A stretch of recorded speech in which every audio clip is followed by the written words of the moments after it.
Hello, everyone, and welcome to this Conversations on Groong episode.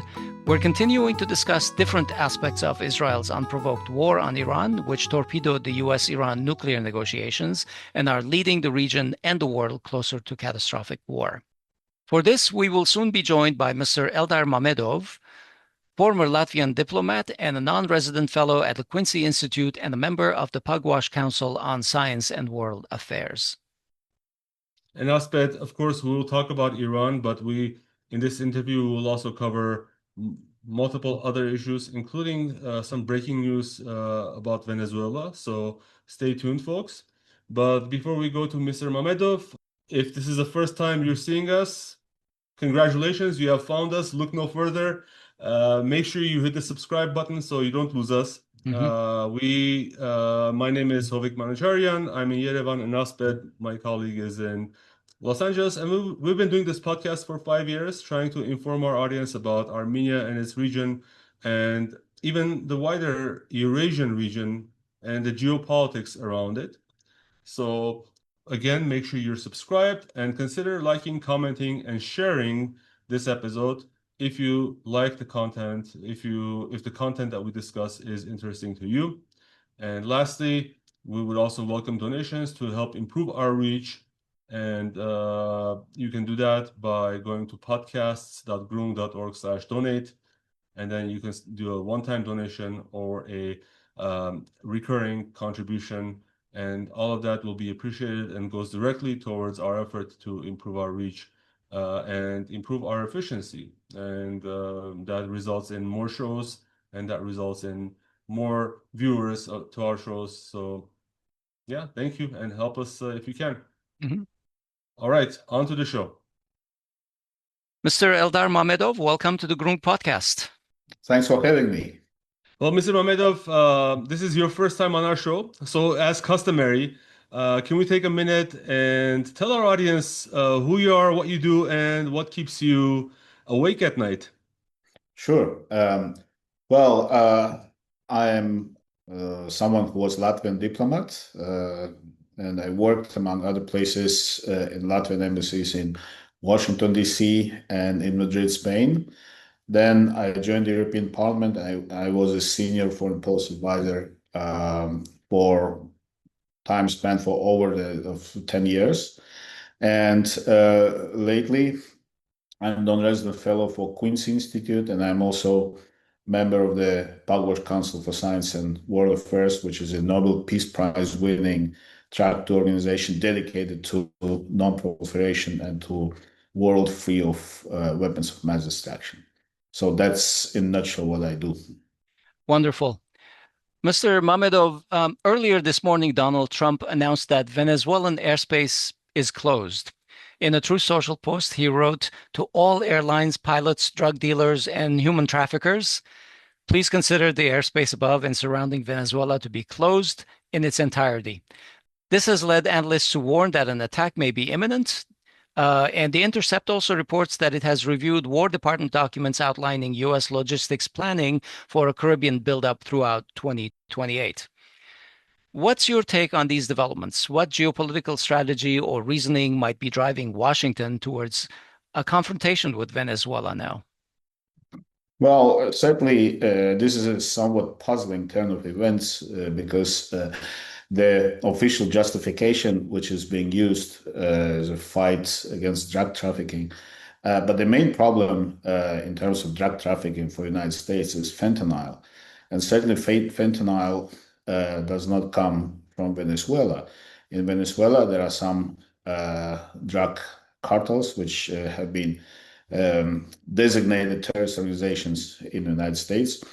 And the President Maduro is designated or declared head of terrorist narco trafficking organization. But to the best of my knowledge, even the U.S. intelligence itself does not concur with this assessment that Maduro is the chief of drug trafficking organization. Some officials within the Venezuelan government may have some level of connivance with those groups, but there is certainly no conclusion, to the best of my knowledge, again, that Maduro himself is involved. So it looks like this project of regime change in Venezuela is leftover from the first Trump administration, which was then pursued by people like John Bolton.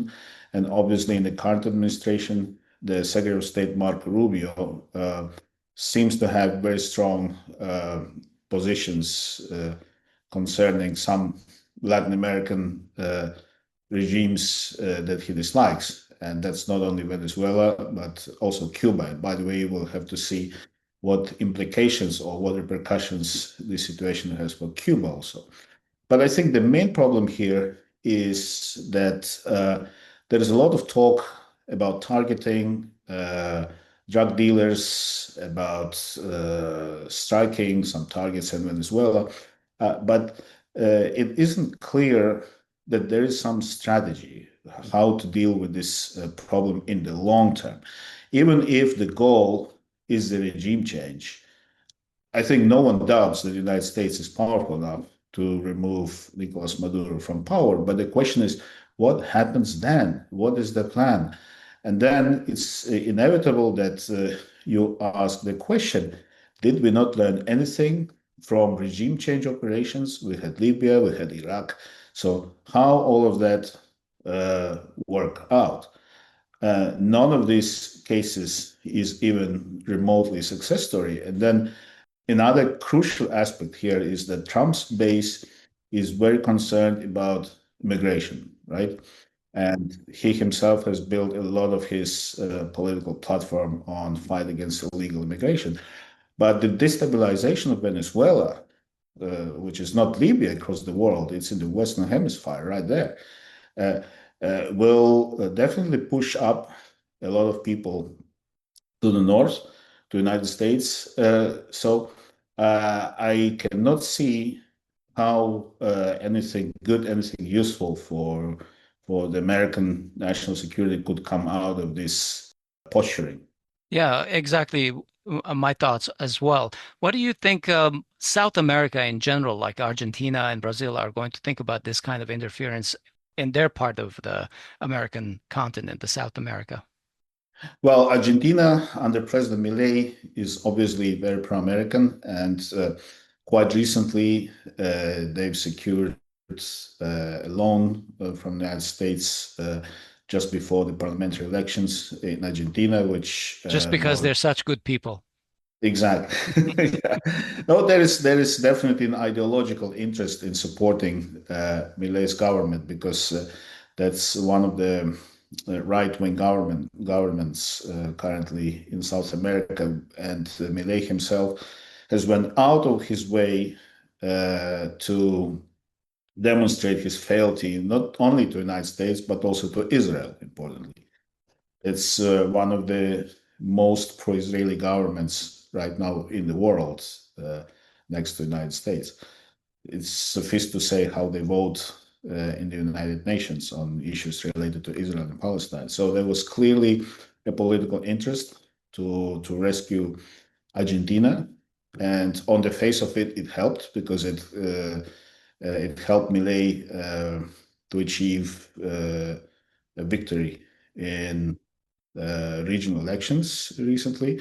When it comes to Brazil, then of course the situation is the opposite. The government of President Lula has always opposed heavy-handed attempts from the north to meddle in South America, and I do not see how that can change. So again, if we look to South America in a broader sense, and I would also add Mexico here, then we will see clearly the ideological divide with governments who are on the left of center, such as Brazil, Colombia, Mexico, also Chile, likely to be very critical of these latest moves by the United States, whereas the governments to the right of center, such as Argentina or Paraguay or Ecuador, could have a different view on that. Interesting. Well, This is indeed a developing story, and while it's not our normal cup of tea because we try to cover Eurasia, we will, to the best of our abilities, try to keep our viewers informed. But I suggest we come closer to the region that we cover normally on this podcast. Mr. Mamedov, earlier this year in June, the entire world witnessed a war in the Middle East between Israel and Iran. The exchange showed how fast the region can slide into a larger fight and how limited outside actors were in stopping it. Iran signaled both its reach and restraint, while Israel pushed for a harder line from Washington. Many feared that one misstep could turn a sharp clash into a full war and would draw the United States, Gulf monarchies, and possibly even Russia. Now, today, months later, the core of the issues remain unsettled, and the risk of a renewed confrontation still hangs over the region. In fact, it has become a pastime predicting when it will happen rather than if it will happen. But you obviously observe this region, so I wanted to start by asking for your view on what we learned from that round of fighting in June. Well, I was in Tehran in May for Tehran Dialogue Forum, and I was one of the last actually Western analysts on the ground. And the feeling at that time was that a deal with the United States was complicated, but it was not impossible. It was complicated because after several rounds of negotiations, the American negotiator Steve Witkoff changed the American position from no weaponization of Iran's nuclear program as a red line to no enrichment, no uranium enrichment on Iranian soil, which was not the American red line, but in fact the Israeli red line. So this is where the negotiations have derailed and hit the wall. Even so, Iranians were still hoping that some kind of creative solution could be found. And then Israel struck just the day before the next round of negotiations between Americans and Iranians was supposed to take place. Now, where we are now, 5 months later, unfortunately, there is no proper negotiation track between Washington and Tehran. And that is because there is no one on the American side apparently willing to engage in serious negotiations. In Iran, after the war, they are taking stock of what has happened. I think two particularly important issues are worth pointing to. First is the war has revealed, again, the strength of Iranian nationalism, which transcends the particular form of government that Iran has at this moment, Islamic Republic. And the second factor is that Iranian missilistic capabilities have proved to be credible. So Iranians are building on that, but at the same time, they definitely are not willing to engage in a next round of hostilities with Israel and the United States. So they're going out of their way, messaging and signaling their availability and preparedness to talk and find a diplomatic solution. But unfortunately, there is no partner on the American side that would show serious interest in diplomacy. So this is where we are. It's a dangerous limbo. It can, if not resolved, it can lead to a repeat of hostilities, but perhaps at a more devastating scale. Mr. Mamedov, you noted the lack of leadership towards a more diplomatic moves. Why is that? Is that because Israel maybe has pushed America in a corner where they don't exactly know what kind of compromise to reach with Iran, or is it just red line against red line at this point? Well, I think definitely the Israeli factor is a key one, and you cannot underestimate that. And second, my sense is that the Trump administration, with notoriously short attention span that the president has simply moved on and is not prioritizing negotiations with Iran. We've seen lately a surge for diplomatic solution to the war in Ukraine, which is very welcome. The plan may be flawed, but it's the only more or less realistic plan that's on the table right now, the Trump's plan on Ukraine. Now we discussed Venezuela just a few minutes ago. So it seems to me that somehow Iran is not at the center of the attention of this administration. Mm-hmm. Besides, also, let's not forget that Trump has boasted repeatedly that he has destroyed Iranian nuclear program and nuclear sites. So maybe this lack of interest is not such a bad thing considering the track record of this administration on Iran. And it seems like a very dangerous situation, because if the United States attention is distracted, is the US essentially sleepwalking into potential? If Israel or Iran or someone tries to do a false flag operation, um, how likely is that scenario in your opinion? And do you have any timelines? Because your colleague from Quincy Institute, Sridhar Parsi, was saying war was inevitable, but he was also saying that the ideal time for the opportunity window for Israel would be before December, before the midterm elections in the United States. Does Israel have a complete carte blanche to launch a war? And if so, and also, yeah, address, when do you think, if the issue is about when, I know predicting is hard, but how close are we to, one slight mistake turning into war? Well, I think I agree with Trita in the sense that for Israel now is the window of opportunity to strike again before Iran has completely reestablished its deterrence and rebuilt its air defenses, perhaps with the help of Russians and the Chinese. So indeed, the sooner the better from Israeli point of view. Now, there are two obstacles to that. First is Iranian deterrence, especially the missiles, and those have caused a lot of damage in Israel, and not all of it has come under public eye because of military censorship in Israel, but by all accounts, the damage was far more severe than has been reported and allowed to be reported by Israel. So that's one. And second is the role of the United States.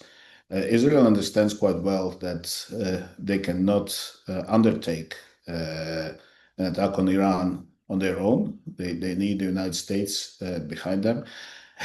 And Donald Trump is notoriously reluctant and allergic to long-winded and drawn-out military campaigns, which his one-off strike on Iranian nuclear facilities in June has shown.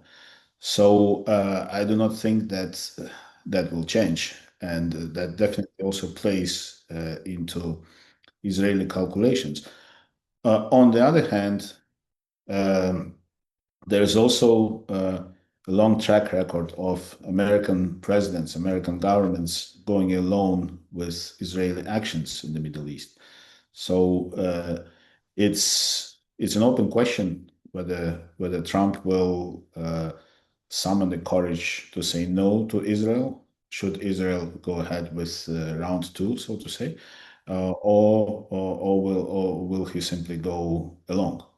During the June fighting, we saw some indication that the territory of Azerbaijan could have been used, or whether it's for intelligence, whether for passively or actively. At the same time, so Azerbaijan's close partnership with Israel raises real questions about how Iran reads the strategic map. We know that Baku offers Israel access, intelligence, and presence along Iran's northern border, and this presence could potentially be amplified by the recent TRIPP. We will discuss the TRIPP agreement. We will discuss it separately. But From Tehran's perspective, I think that's not a minor issue, and it shapes how Iranian leaders interpret any clash with Israel and how they judge the risk of two-front contingency. So our question is, how much does this partnership change Iran's vulnerability? And I mean partnership between Israel and Azerbaijan. And how does it influence Tehran's choices when a crisis breaks out? Well, definitely for Tehran, this is a major headache. It's a national security dilemma at the same level as is the situation in Iraq, for example. That's what I've been told by senior officials. It's on the same level of magnitude because that concerns direct borders of Iran, unlike Lebanon or Syria, and also the question of territorial integrity of Iran. Because let's not forget, Israel's interest in Azerbaijan is the question of the so-called Iranian Azerbaijan, which in Baku they call it Southern Azerbaijan. But the long-term strategy of Israeli hawks and their neoconservative allies in American think tanks such as Foundation for Defense of Democracy or Hudson Institute is dismemberment of Iran along the ethnic lines.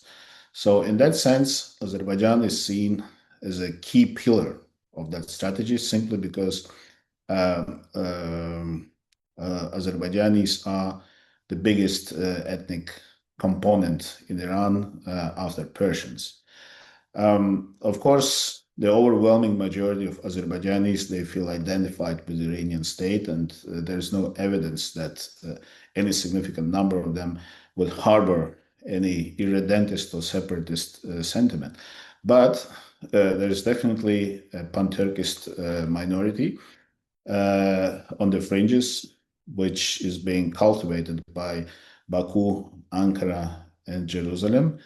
And the plan is to use that sentiment to incite internal unrest in Iran. So that's let's say this the strategic long-term strategic goal of those circles. At this juncture, right now, the value of Azerbaijan for Israel is because it provides a foothold right on Iran's border for intelligence operations and as a launch pad also against Iran. And there's a strong suspicion in Iran that Azerbaijani territory indeed was used by Israel for drone attacks inside Iran. I cannot judge independently, but I think it's highly likely and highly credible that the territory of Azerbaijan could have been used for that purposes. And of course, the authorities in Tehran see this as a major security threat for their country. It's interesting that you mentioned Ankara in that mix, and it's not very common that people talk about Ankara. But I think it is also not uncommon to see Turkish generals being interviewed on television, publicly emphasizing the need to ensure security of their brethren, should the necessity arise.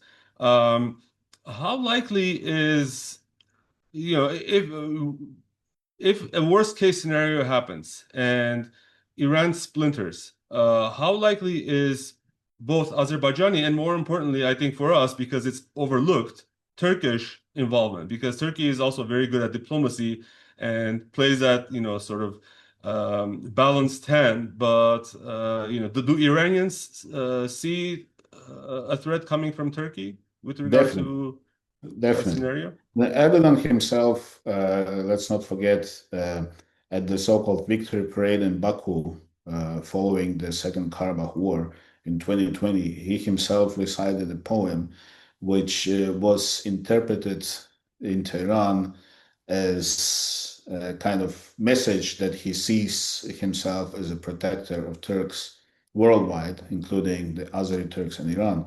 So definitely there is this element of apprehension. On the other hand, Iran has always managed to handle its relations with Turkey within, let's say, confines of diplomatic dialogue, even though at times, occasionally, relations really hit rocks and become more turbulent. But at the end of the day, both states have a very long tradition of managing their disagreements. They have cooperation, they have disagreements, but somehow they always manage to find a diplomatic solution to their differences. In that sense, I think Tehran will keep trying to manage and contain those tensions with Ankara, especially now that Ankara is also becoming a rival for Israel in the Middle East. So we'll have to see how that works out. But that does not, of course, change the fact that from Iranian perspective, the strengthening of Turkish role in the Middle East and in the Caucasus obviously is a long-term challenge, especially because Turkey never hesitates to play the ethnic card. They played it in Syria with Syrian Turkomans. They tried to play it in Iraq with Iraqi Turkomans.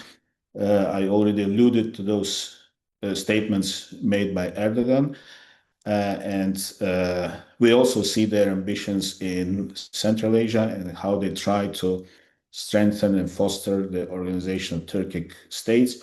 So this ethnically Turkic element has always been very important in Turkish foreign policy, and I don't foresee that it will become less so, and that's definitely a long-term challenge for Iran. But I would also say for Russia as well, given the existence of Turkic enclaves in Russia.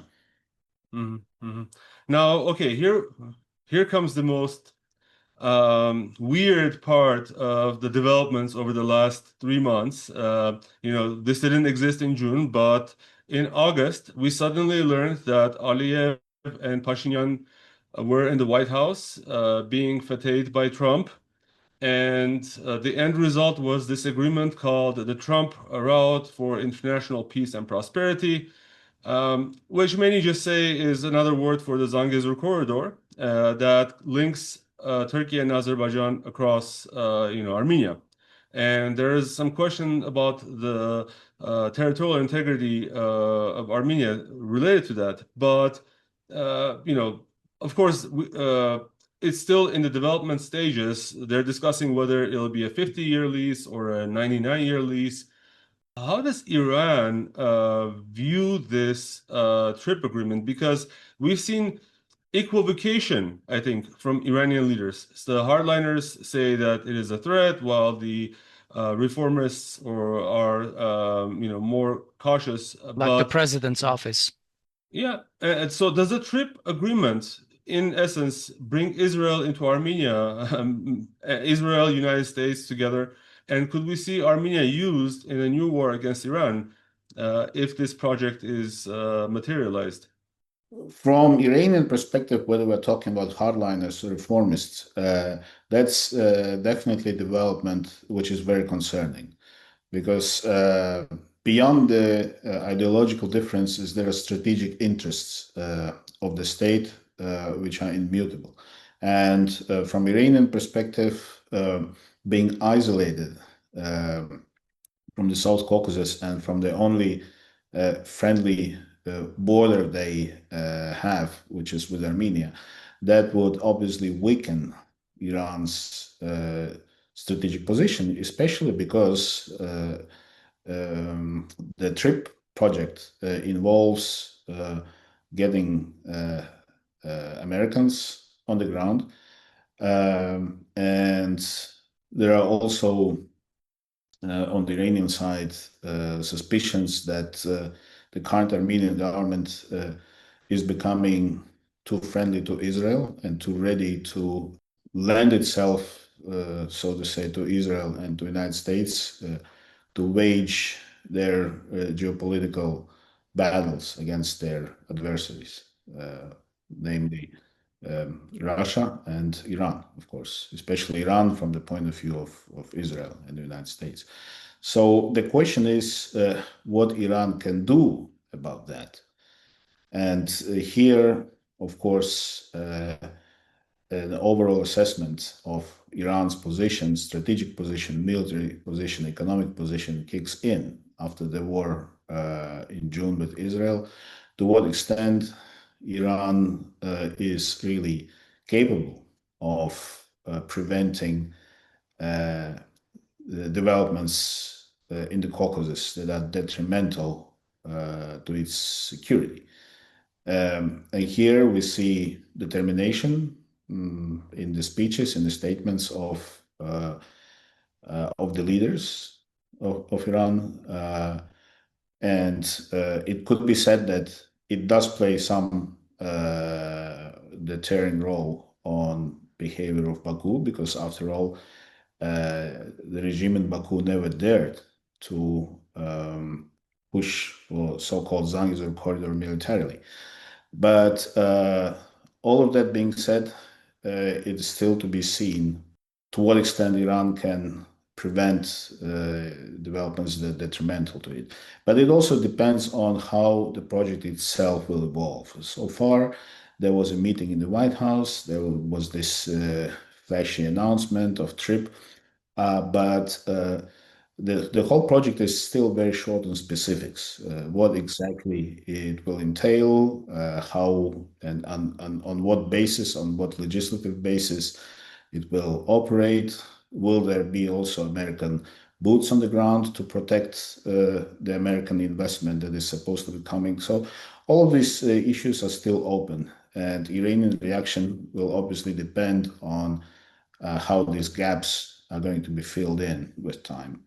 Yeah, all these details are missing, as you said, but it has given Ilham Aliyev enough grounds to declare Azerbaijan as having graduated from a small state to a middle power. And interestingly, in a recent article that you wrote in Le Monde Diplomatique, you co-authored it, I think, on Azerbaijan's role in the Middle East, and you argued that Baku is no longer a small regional actor, but a government that tries to insert itself into bigger Middle Eastern rivalries. You note that Azerbaijan uses its ties with Israel, its messaging on Palestine, and its outreach to Gulf states to build influence beyond the South Caucasus. Maybe Aliyev is taking his lead from Erdogan and his methods. What's Baku trying to achieve with this wider geopolitical play? How much of it is about prestige, how much of it is about leverage against Iran, and how much of it is driven by the need for um, Aliyev's authoritarian regime looking for new patrons?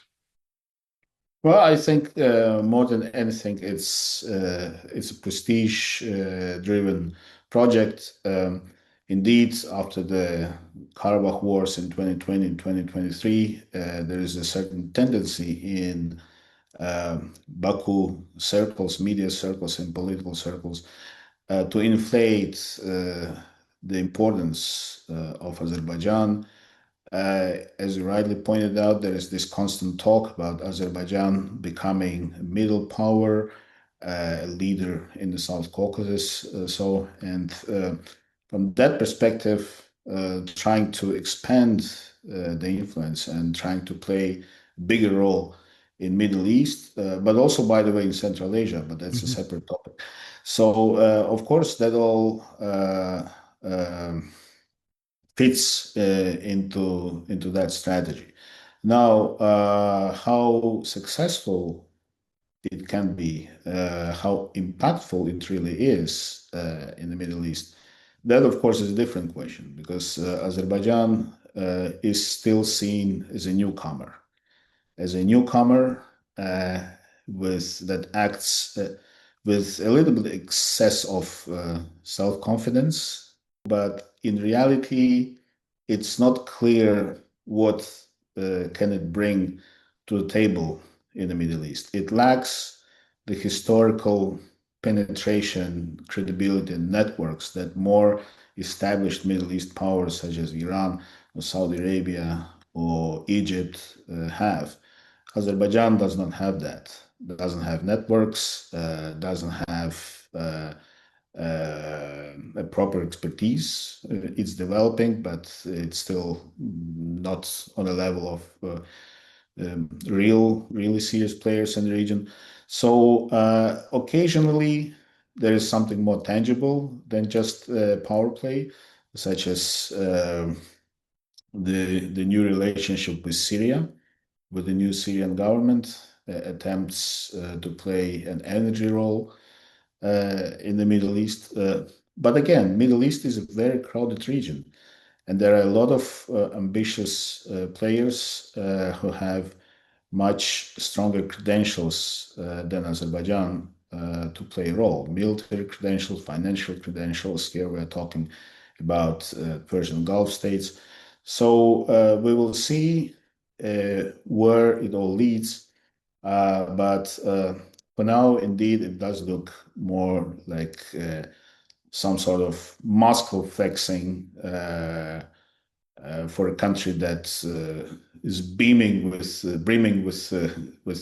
self-confidence after its recent successes in the South Caucasus. Yeah, maybe some post-2020 war euphoria still Definitely. under That's their a good wings. word, actually. Yeah, because Yes. they've also, I think, offered to become part of the International Security Force, the ISF, for Gaza, but they haven't really been accepted because I think they're noted as friends of Israel. So basically, the Arab countries have been very reluctant to accept that. But you're a diplomat in Europe, and I want to ask you a couple of questions on that front, actually, because when we look at Europe today, the geopolitical line often seems a little uncertain, especially on the question of war and diplomacy in Ukraine. Recent attempts to explore negotiations or even to open channels for de-escalation have met strong resistance in many European capitals. Um, Instead of shaping a coherent strategy, Europe has often reacted to events and aligns itself with the most maximalist positions in Washington and among its own hawks. Why is Europe so reluctant in considering diplomatic off-ramps? What explains their collective reflex to oppose talks that could ease the conflict? And how much of it comes from a fear of looking weak or like a very junior partner of the United States, Mhm. rather than a clear sense of Europe's own long-term interests? In fact, the European opposition and maximalism in terms of the war in Ukraine is puzzling to say the least, because it's obvious that the longer the war drags on, the more vulnerable Europe becomes economically, from the point of view of security. Over the summer, there were incidents with Russian planes entering the airspace of EU and NATO countries. And it's clear that as long as the war in Ukraine goes on, the bigger the scope for escalation spilling over to Europe beyond the current front lines. So one would assume that given that reality and geographical proximity of Europe to Russia and to Ukraine, that Europe would be much more willing to end this war than the United States, which, after all, is beyond the ocean and doesn't have such a critical stake at what's going on in the European continent. And yet, we see the opposite. We see that the United States is being more pragmatic and Europe is being more maximalist. So, why is that happening? My view is that what European elites are really scared of is not so much Russia invading NATO or European Union tomorrow. Russia is not going to invade because Russia has no capability to take on NATO. Russia is sucked in Ukraine for 3.5 years now, making very slow progress. It's making progress on the ground, but very slow one. So it's not credible, all this fear mongering that once Russia is done with Ukraine, then it will invade a NATO country next, because that would mean a war with NATO. And NATO heavily overmatches and outmatches Russia on every metric in every respect. So why then the European leaders use this scaremongering? I think their main fear is to lose their status as a junior partner of a hegemon, right? If United States, It's the clear leader of NATO, so yes, they're at if best the, junior partners in the deal. yeah, if the United States reconsiders its globally hegemonic role, and there are signs within the Republican Party, within the America First movement, that indeed the hegemony and primacy are increasingly being seen as dirty words that run counter American national interests. There is a repudiation of neoconservative mindset going on within the Republican Party, which actually advocated for America as a global policeman. So this is now being reconsidered in the United States. Hmm. So for European elites, um, being detached from American leadership and from American hegemony would mean that they would have to find their own way of conducting business and relations with other countries in a new, more multipolar world. That means they will have to establish their own policy with China, with Russia. They will not be able simply uh, follow the American lead as so to say a wise hegemon. So I think that's what really scares the European elites, because they have been accustomed to that role within NATO, and now it is changing, and that's upsetting. And therefore, they're doing everything they can to slow down the process, to keep the United States involved in Europe. But eventually, I think they're going to be unsuccessful on that. Well, when it comes to this multipolarity, I want to ask you one question about um, the future, or rather the identity of the EU in geopolitics. It has the population and the GDP of a superpower, but it doesn't have the cohesion, the military, political, and diplomatic cohesion of the United States. Is Europe, or rather, let's say the EU, actually interested in becoming a superpower, a pole in the multipolar world?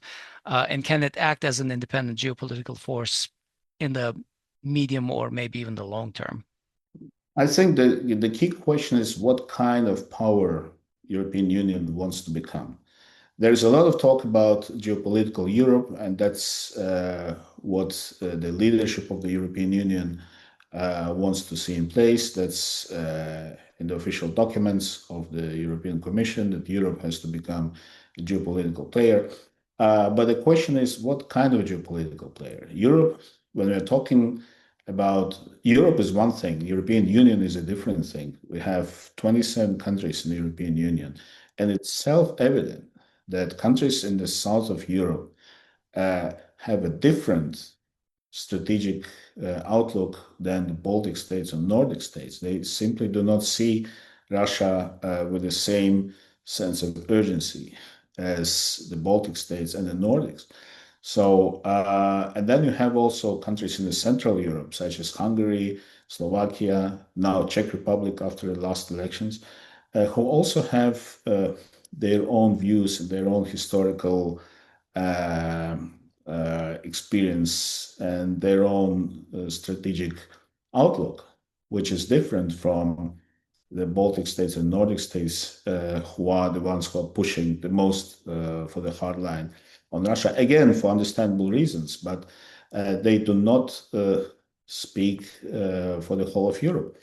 So, in that sense, I personally am very skeptical about the prospects of forging a unified European strategic outlook, beyond, let's say, some very minimalistic common denominator. What Europe could do, where Europe has its strong cards and its assets that it could leverage, is its economic strength and its what it used to do in the past was to be a diplomatic superpower. Europe was the place where negotiations took place between rival blocs, the United States, Soviet Union. But lately, Europe has lost its role because it has become so belligerent. And now we see that the center of diplomatic activity, the center of mediation, is constantly moving outside the European continent to Middle East, to Istanbul, Doha. So it's changing, but I think this is the role, the mediator, the convener, the facilitator. This is the role which European Union should have played, but it voluntarily gave up that role. That's very interesting because at a time when the EU is kind of ramping up military spending and trying to have a more powerful presence on the global stage, you're alluding to a geopolitical or a political identity crisis, essentially. And I fear that that's going to be a neurotic presence with a very powerful military that's not going to do a lot of good for small states. I mean, if you ask me, in my opinion, they did not advise Armenia very wisely. They No, put not their at own all. interests in front of Armenia's interests, and No. well, we see where we are today. We've had ethnic cleansing in Nagorno-Karabakh, and I put that, for example, I cannot forget the words of Charles Michel, who wanted Armenia to so-called lower the bar on Artsak's independence, and we see where we are. No, absolutely. As someone who spent a lot of time working within the European Union and within those institutions, I can tell you that, especially after the war in Ukraine, the whole obsession has become about diminishing Russian influence everywhere, wherever possible, kicking the Russians out, to put it in a more Mhm. conversational, informal way. But that was the line in the European Union and in the Western ministries, and that, by the way, also included the South Caucasus. Well, Yes. what does it mean kicking Russia out of South Caucasus? It may sound reasonable from Swedish or Baltic perspective, but not from the Armenian, because we're talking about very specific situation. We're talking about history and geopolitical and geographic situation, where simply there was no other choice for Armenia than to have a close relationship with Russia for the reasons that are obvious if you look at the map. So, and yet somehow that consideration has been considerably or consistently downplayed, because the overall strategy, the overall priority has always been um, to get Russia out of the region. Now, what we have now, this exaggerated enthusiasm in Europe about the so-called peace process between Armenia and Azerbaijan. Um, but it's not about peace itself from European point of view. It's all about reducing Russian presence and Russian influence. So I would caution against seeing European policy towards Armenia as some kind of philanthropic or values-based act. Hmm. It's anything but. It's just a strategy to use Armenia as a foothold, as a battlefield for geopolitical fight against Russia, and to some extent Iran as well, given the poor state of relations between Europe and Iran. That's how I Hmm. see it.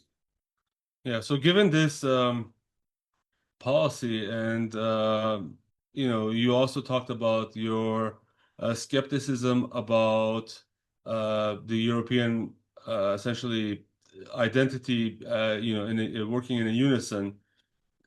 Despite all of that, Armenia is trying to chart a new course towards Europe at this moment in time. And Yerevan speaks about Europe as a strategic anchor, yet, as we've discussed, EU sends mixed signals on security, enlargement, and its role in the wider region, or at least some analysts see, discrepancies.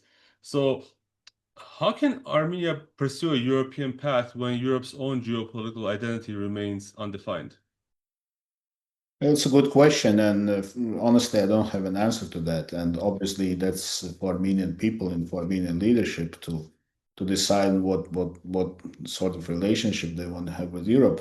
But given what we are seeing now, what you alluded to also, I do not see much that European Union can give Armenia at this point.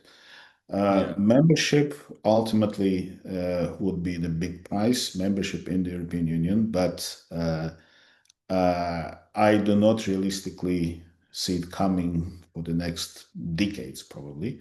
Membership is a very complex process with a lot of requirements and with a lot of possibilities for every single of 27 member states to slow down the process, if not to block it. And the mood in Europe, in the EU, definitely is not right now in favor for enlargement of any sort. So I am very skeptical about the long-term prospects for that. Yeah. However, the danger here is that in the process of preparing to join the European Union, given the fact that European Union has transitioned from seeing itself as a values-based union to geopolitical union.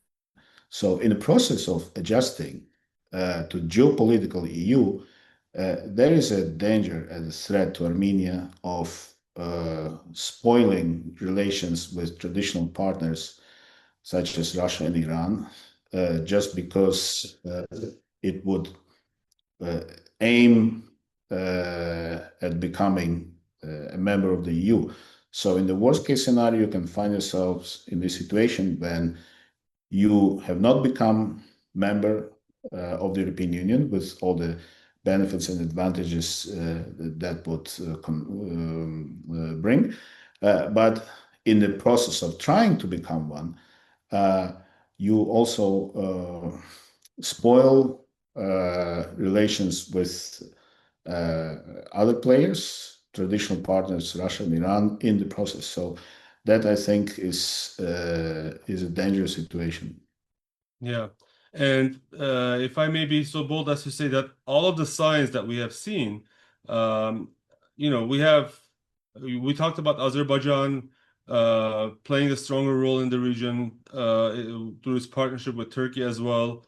And inside the EU, of course, Azerbaijan has also strong partners, namely Hungary, who has already vetoed even minor things like $10 million grant for a tent hospital. So Europe talks about supporting Armenia, yet refuses at all to confront Azerbaijan's coercion. And in fact, Europe fetes Azerbaijan as a reliable partner and so on and so forth.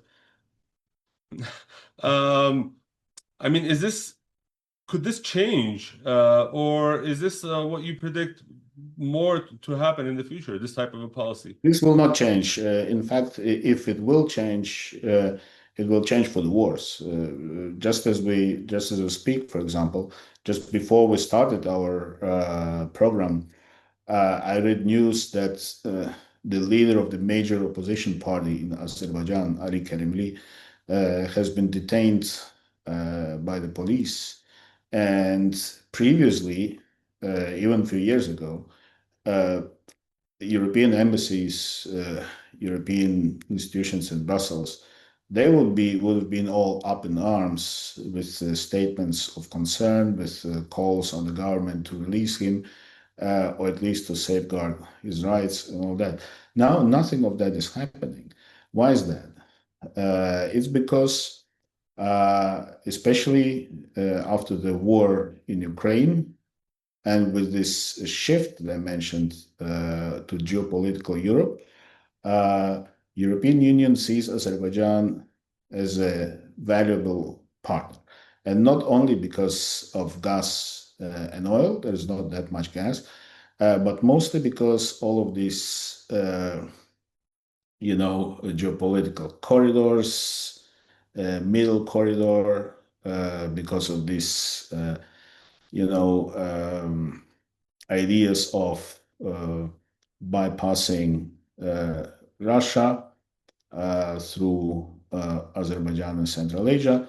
So there is this element there, and that right now it strongly overshadows any other considerations. So I do not see any